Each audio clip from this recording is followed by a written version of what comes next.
पाकिस्तान में, हम उनके साथ बात करने के लिए तैयार हैं। तो इसलिए मैं कहती हूँ अगर हमारा मुल्क जम्मू कश्मीर के हवाले से एक पेशरफ्त कर पाता है तो ये पूरी दुनिया में एक मैसेज चला जाएगा। देखिए एक जमहूरी मुल्क में किस तरह से उन्होंने अपना इतना सेंसिटिव इशू रिजॉल्व किया, लोग भी खुश हैं और मुल्क का भी जो है उसकी सालमियत को भी ख़तरा नहीं हुआ। आपके कहने का ये तात्पर्य है कि जो अगर हमारी जम्मू कश्मीर में सेल्फ रूल आता है तो हम एक ड्रास्टिक चेंज होगा, एक ऐसा रेवोल्यूशन आएगा जिससे सरकार को, सेंट्रल गवर्नमेंट को भी कोई नुकसान नहीं होगा, और लेकिन हमारे जम्मू कश्मीर की काया पलट हो जाएगी, काफ़ी डेवलपमेंट्स होंगी, एम्प्लॉयमेंट, बिजली, पानी, हर तरीके से जम्मू कश्मीर रियासत को फ़ायदा होगा। किसी एक राइटर ने भी कहा है कि जम्मू कश्मीर हमारे देश का ताज है, तो आप भी उस जम्मू कश्मीर को एक ताज के रूप में देखना चाहते हैं। जी मैम, एक और अहम प्रश्न जो इस समय चल रहा है वो पूछना चाहूँगा कि लगभग आपकी सरकार ने पौने छः साल अपनी सरकार चलाई है, लेकिन उस दौरान कोई भी ऐसा छुटपुट वाक़या तो चलते रहे, लेकिन कोई भी ऐसा मेन वाक़या नहीं सुना इन्फिल्ट्रेशन का। लेकिन अभी कुछ महीनों में देखा जा रहा है कि काफ़ी हद तक इस समय इन्फिल्ट्रेशन जो है वो बॉर्डर पे हो रही है, किसी जगह तार कटी है, किसी जगह इन्फिल्ट्रेटर यहाँ आ रहे हैं। तो इसका क्या कारण है, क्या कारण है और इस बारे में आपका क्या कहना है? देखिए बेसिकली इन्फिल्ट्रेशन जो की आप बात करें फिर से किसी हद तक बढ़ गई है, पर इतना नहीं मैं समझती हूँ कि वो इतना ज़्यादा है कि जितना शुरुआत में पहले पहले हुआ करती थी।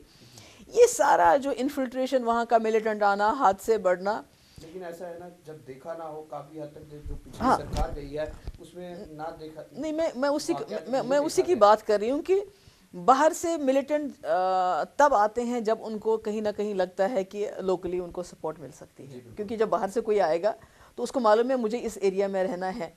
तो हमारे वक्त में क्या हुआ था, हमने कुछ ऐसी पॉलिसीज़ और प्रोग्राम्स और इस तरह हमने अच्छी गवर्नेंस दी थी कि हमने लोगों का जो है सपोर्ट जीतने की कोशिश की, और लोगों को लगा कि ये जो कोलिशन सरकार बन रही है ये एक पॉलिटिकल प्रोसेस को चला रही है, ये इंसाफ दे रही है।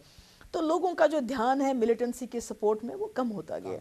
यानी मिलिटेंसी जो है वो मिलिटेंसी एक मछली की तरह होती है, और मछली को पानी चाहिए और वो पानी लोग होते हैं। तो आज बदकिस्मती से पिछले एक साल से फिर से जिस तरह से मिस गवर्नेंस है, जिस तरह से ह्यूमन राइट्स वायलेशंस फिर से शुरू हो गई, मिस मैनेजमेंट है, कहीं ना कहीं लोगों को लग रहा है कि कुछ नहीं हो रहा है, वो पानी जो है वो हाँ वो है। पानी भर रहा है। तो इस तरह से जो जो लोग जब जब कोई गुस्सा हो जाता है, नाराज़ हो जाता है, तो फिर वो दूसरी तरफ को धीरे धीरे चलने लगता है।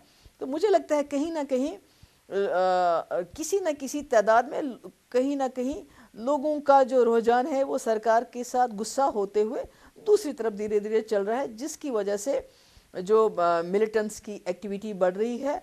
और अगर हम अभी भी इस चीज़ को नहीं समझेंगे तो मुझे खतरा लाहक होता है, क्योंकि बहुत देर के बाद जो पार्टी वर्कर्स हैं, चाहे हमारे हैं चाहे दूसरी जमातों के हैं, उन्होंने फिर से डर खौफ का इजहार करना शुरू कर दिया, फिर से सिक्योरिटी मांगना शुरू कर दिया।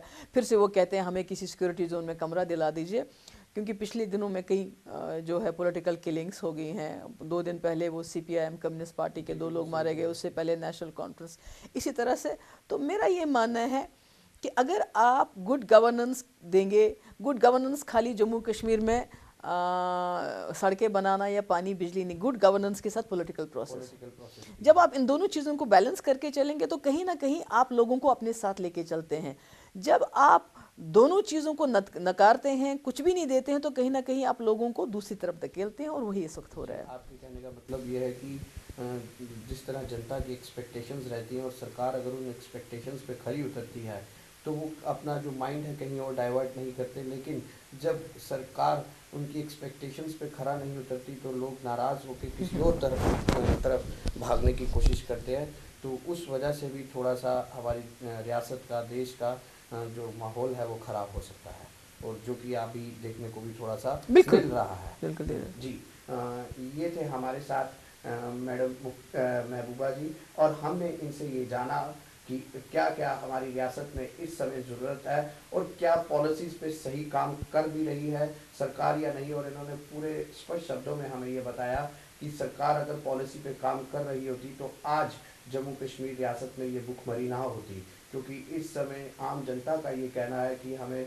सड़क नहीं चाहिए, हमें ब्रिज नहीं चाहिए, हमें पहले खाना तो मुहैया करवाओ, जो कि एक आम जनता की ज़रूरत है, क्योंकि हमारा जम्मू कश्मीर रियासत जो है वो 70% रूरल एरिया है, और इस वही खेती बाड़ी ही आम अमूमन जनता की जो है वो, लेकिन इस समय आम जनता को खाने पीने का भी नहीं मिल रहा। और इन्होंने बड़ी एक अच्छी बात कही सेल्फ रूल की, जो कि इनकी पॉलिसी का जो कि इनकी पार्टी का एक नारा है। सेल्फ रूल से हमारी जम्मू कश्मीर में काफ़ी रेवोल्यूशन आ सकता है। और उन्होंने कहा कि अगर सरकार सेंट्रल गवर्नमेंट को भी इससे कोई नुकसान नहीं है, तो क्या क्यों नहीं सेल्फ रूल हमारी रियासत में लाया जा सकता है, क्योंकि दूसरे देशों के रास्ते जो है वो खोल दिए जाए, जिससे हमारा वहाँ पे व्यापार बढ़ सके, हमारी एम्प्लॉयमेंट, हमारी देश की इकोनॉमी, हमारी रियासत की इकोनॉमी में काफ़ी चेंज आए, ताकि जो मिलिटेंसी है वो नस्ते नाबूद हो सके, जो कि 22 साल से हमारी रियासत में पनप रही है, दीमक की तरह हमारी रियासत को खोखला कर रही है। उसको नस्ते नाबूद करने के लिए सेल्फ रूल लाना बहुत ज़रूरी और बहुत अहम है। हम मैडम महबूबा मुफ्ती का बहुत बहुत धन्यवाद करते हैं, क्योंकि ये बिल्कुल नहीं, मैं स्पष्ट। दूसरा दूसरा मैं ये कहना चाहती हूँ कि जी देखिए, जब मुफ्ती साहब ने हुकूमत संभाली तो बिजली का निज़ाम बिल्कुल ख़राब था। तो उनके पास तो कोई जादू की छड़ी नहीं थी, पर हमने बिजली को इम्प्रूव किया। जी, राशन की कभी इस किस्म की किल्लत नहीं नहीं हुई कभी आई, बिल्कुल सही जैसे कह रहे आज हो रही है।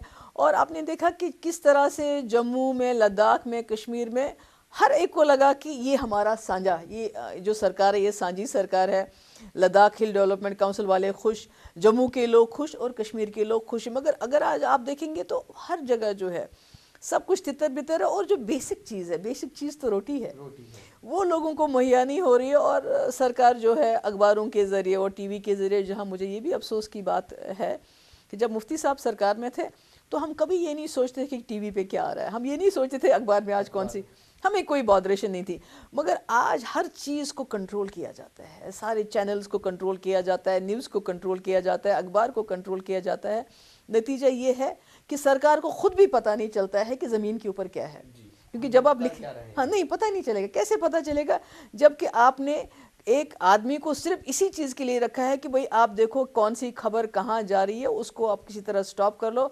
और टीवी में सिर्फ अच्छा अच्छा देखना चाहते हैं, अखबारों में सिर्फ अच्छी अच्छी बात जी देखना बिल्कुल। चाहते हैं। तो वो भी मेरे ख्याल में किसी न किसी हद तक जो सरकार की नाकामी है उसकी बड़ी वजह है, क्योंकि उनको असली बात का पता नहीं चलता जी है। बिल्कुल सही कह रहे हैं, क्योंकि आपने पहले ये बताया कि उनकी पॉलिसी ही नहीं है कोई। अगर किसी किसी भी आप एक छोटा सा बच्चा है, उसको भी हम अगर सोच के ना पढ़ाएं, ना किसी तरीके से खिलाएं, उसकी अच्छी देखभाल ना करें, तो वो भी हाँ, आपका एक गलत ट्रैक प्रोग्राम, पे। एक एक प्रोग्राम प्रोग्राम होना प्रोग्राम बहुत होना चाहिए, ज़रूरी एक है, एक पॉलिसी ट्रैक होने। होना बहुत ज़रूरी है। उसी पॉलिसी को लेके ही ये तो सरकार चलाना है, इसमें कम से कम 20-25-30 लाख लोगों को जी जी। साथ लेके चलना है।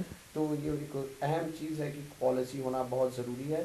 जी मैम, हम आपका टाइम टीवी में धन्यवाद करते हैं कि आपने अपना वक्त दिया और जनता को ये बताया कि क्या क्या होना चाहिए और क्या क्या उनकी आपकी सरकार में था, क्योंकि जिस तरीके से इन्फिल्ट्रेशन एक्सपेक्टेशन